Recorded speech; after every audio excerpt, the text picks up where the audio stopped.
It is Monday, though, and I have film observations for you. We just had over 800 people in the video, or the live premiere video of our film study that debuts, obviously, on Monday nights at 7 o'clock here. But I've got our overview, our general notes from today's study that I want to dump on you guys right here, right now. Carson Beck, man, holy smokes. Excuse me. I think the arm talent is starting to really flash. I think people are finally starting to see some of these balls that he's throwing that shouldn't be thrown with the zip that he's throwing them with, right? We closed the film study with that skinny post that he threw to Marcus Rosemy Jack Saint.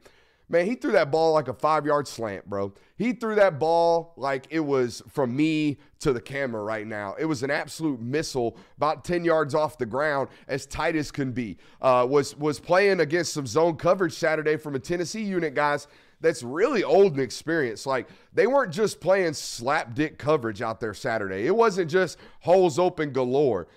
Carson Beck was playing on time, was throwing balls decisively, was throwing balls with tremendous pace and acceleration, and was just putting balls on dude's face mask for an entire football game, essentially. So much so that I think we had our first career Brock Bowers drop, maybe second or third drop. The second and 18, ball hits him right off the chin strap. He just wasn't expecting the football, Kirby. I mean, it just got on him too quick. Yeah, no, the only other drop I remember was in the 2021 SEC Championship. And that was when they were literally just in the second half like, all right, we're just going to feed Brock Bowers. He had a drop, like, I think it was the last drive of the game before that loss. But other than that, he's been Mr. Sherahan's for sure. So it's been fun to watch. It's been an interesting thing to watch. I've never seen him be, oh, you didn't get your head around quick enough. You weren't ready for that football. That's not that guy. You know, typical standard drops are what you talked about, alluded to in that SEC championship game. Tough play. Every once in a while, you might let one slip. Very rarely do we see this guy just not prepared for a football that I don't think he expected, like I said, to arrive on him as violently as it did Saturday. Again, the arm talent is really, really starting to flash. This is something that the people in the know knew about this, man. This was a guy that came in early enrolled in 2019 during those Baylor bowl practices, and from day one, the moment this kid started throwing footballs inside the building, everybody was like, holy shit, we might have us one, right? We might have one of these guys that throws the football like a Sunday guy. Not a guy who's out here that needs to make processing decisions perfectly or manage games like Jake Fromm, or a guy that, you know, just makes plays with his legs and is an extreme playmaker, is real savvy and makes the team play above themselves because he does. No, no, no, no. This was a guy that they knew from day one, 6'5", 230, was going to come in and rip the laces off the football. And that's exactly what he's done over the last several weeks, pretty much all year. But over the last several weeks, I've really seen him throw with confidence and a tremendous amount of pace with footballs. Gas Dog MD in there again. You got to be a doctor to be throwing the kind of super sub money that our guy Gas Dog MD been throwing in that super sub chat. I think he's on like a 5-day streak at this point. I think he is on a 5-day streak, and I hope and pray his wife is okay with all, assuming he does have a wife, okay with all the financial, freedom and liberties that he's been taking here in our Super Sub chat, which, again, we are more than thankful for. Gracias, Gas Dog MD. But let's continue on these notes. I watched Tennessee concede. I haven't seen a lot of teams do this to you guys over the last 8 years, 9 years. I watched a football team on the defensive side of the ball concede that they weren't going to stop you Saturday. That's exactly what happened. I watched a defense that wants to be a man pressure team say, oh, shit, we can't do that today. They're way too good. They are going to bludgeon us to death. They are going to gash us and leave us bleeding out on the floor if we continue to play man pressure like we want to. So they dropped in zone. And now all of a sudden it's like, all right, well, shit, I'm just going to make every right decision right quick. I'm just going to facilitate the rest of the day. And we're going to be, I think 245 yards in the first half is what he had essentially on Saturday. So, yeah, you watched a defense basically say, we're not going to stop you today. We're just going to try to keep you in front of us today and hope that your right tackle or your left guard or your somebody. So hope that somebody messes up, causes a 10-yard penalty. Now you're in 2nd and 20, and hopefully we can actually get off the field at that point. But we're not going to try to play our normal defense. We're going to concede today. Not only did they do that on the defensive side of the football, you saw them do that on the 2-minute drill right before the half. Tennessee's got the ball with less than a minute and a half left, and they're squatting on the damn thing in the middle of the field because they are petrified of Georgia's defense or offense. What? What world are we living in? We're living in a world, ladies and gentlemen, where the number one team in the country has opposing defenses petrified of their offense. That is not the team that has won national titles over the last 2 years, okay, at the University of Georgia. They've been serviceable. People have talked about this offense as the secondary nature. They lead with the defense. Y'all watched an offensive football team in Tennessee, an offensive culture in Tennessee say, no, sir, we cannot do this today. We have to squat on the damn football. That was wow to me on Saturday. So that was interesting as well to watch. Carson, to wrap the bow on it, played lights out. He would have been 25 of 30 Saturday had Oscar Delp not dropped a football that looked a little bit, he looked surprised that he even came back to him all the way across the field at that point. But all that said, we're going to talk about the Heisman Trophy in just a little bit in the National Hour. All that said, he's still too boring. He's still too boring for national analysts to be out here pounding the table for Carson Beck to win a Heisman. We still got people doing it was Michael Penix, it was a rain game, it's okay, right? We still got people doing look at what Bo Nix is doing year 6. I understand it, all right? We still have Jane Daniels putting up video game numbers. All other talking points, okay, and all above. Hell, I saw a national reporter, and Brett McMurphy does great work today, put out a list of 4 and put Marvin Harrison Jr.'s name on that ballot as opposed to Carson Beck. And guess what Brett McMurphy has? Brett McMurphy has a Heisman Trophy vote. So these things matter. How you go about playing the game of football matters with that type of award. And I know he doesn't care. I know you care. I know Georgia fans care a little bit. It means something to you, okay? It should, because you haven't had one since 1980, despite the fact that you've been one of the nation's best football programs basically every year except for about a 10-year span in the 90s, okay? You've been in the run and in the mix, and yet you can't seem to get one of your guys out here for this. And here's why, okay? You just don't care to do this. Your head coach does not care. He doesn't. So in the midway through the fourth quarter, for what, the third or fourth time this year, Carson Beck does not have a passing attempt. That's just what it is. That's what it's going to be.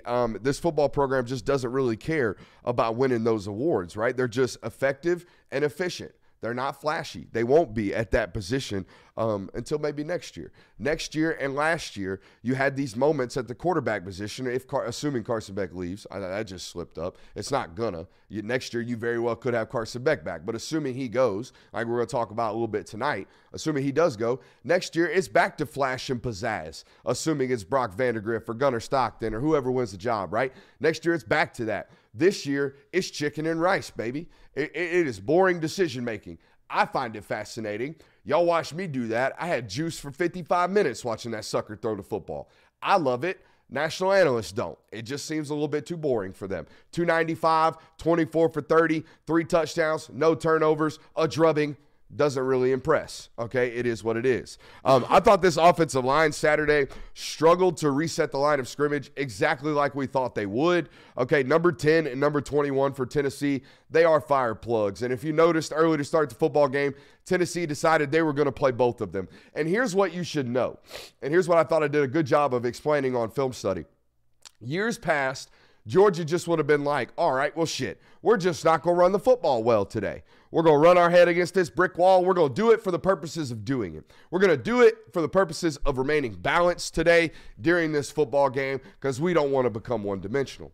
That's what they used to do. They used to just line up and say, bang, bang, bang, bang, bang, whatever. Well, Saturday they realized they couldn't reset the line of scrimmage. So what did they start to do? Immediately, this has not been a counter football team this year. They start running counter. All right, they can't run it up the middle. Immediately, they start running truck sweep. They can't run it up the middle. Immediately, Arian Smith, jet sweep. Okay, what are they doing? They're attacking edges. They're still remaining balanced. They're still running the football. They're doing it creatively, and they're finding ways to help their guys win.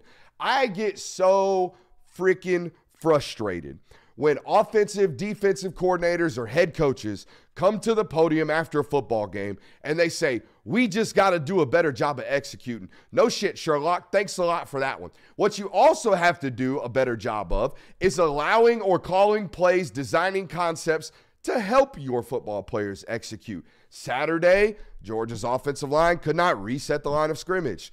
So what did Mike Bobo and the offensive coordinating staff do? Well, let's stop asking them to do that. Let's start asking them or allowing them to block with some angles, block out on the edge, get out in space, block small guys with little guys. Hey, that's coordinating. That's good coaching. And in years past, that's been the difference, man. It's been the difference over the last 3 or 4 years. You no longer just do shit because you do shit. Nowadays, you do shit because you know it's going to work. Like, that's good coordinating from top to bottom. That's how you go from scoring 34, 35 points a game in conference like they did prior to the Todd Monken regime to now you're scoring 40 points a game, all right? And you're really putting it up and you're stressing teams constantly, making them really execute over a litany of different things. I thought the pass protection was extremely elite, okay, on Saturday, barring the left tackles. I thought the left tackle struggled a little bit. Both tackles, I should say, struggled a little bit, except for Marius. Not going to struggle much at all this year. Thought both of the other tackles really struggled with James Pierce's speed rush, something to pay attention to in Dallas Turner in the matchup coming in Atlanta. But I'm going to be honest with you, nobody's really blocked 27 this year. He's kind of been able to run past people with pretty much a ton of freedom out there. So I was okay with the way that they handled Tennessee's offense, or defensive line, I should say. I thought the offensive line played relatively well. Protection, like I said, was really, really, especially interiorly. Cedric Van Pran continues to just impress. But the man of the game, in my opinion, outside of the quarterback position, you guys already know it. It was Dylan Bell, number 86. Ra Thomas goes out with a bone bruise. And you know the story of Wally Pipp, right? I'm sure you've heard it. Yeah. Remind the audience. All right. Hey, good producer note right there, baby. So Wally Pipp was the first baseman before Lou Gehrig, all right? And Wally Pipp goes out with a sickness one day, and then Lou Gehrig goes out there, and Lou Gehrig starts or it was a Mickey Mantle, whoever. It was a famous Yankee. They go out there, start first base the rest of the time. You'll never hear about Wally Pipp ever again, okay? So what I'm trying to tell you is Ra Thomas was very, very serviceable for 11 games at the X position, really about 7 games. It took him about a month to really get warmed up. But, man, looked like, hey, this was going to be a guy. And Dylan Bell, during that time, was playing running back, and he was helping this roster out where they needed to help him out, balancing some of that missing pieces that were there from Lad McConkey earlier in the year, not being 100% available, all this good stuff. Was helping out the roster where they needed him to.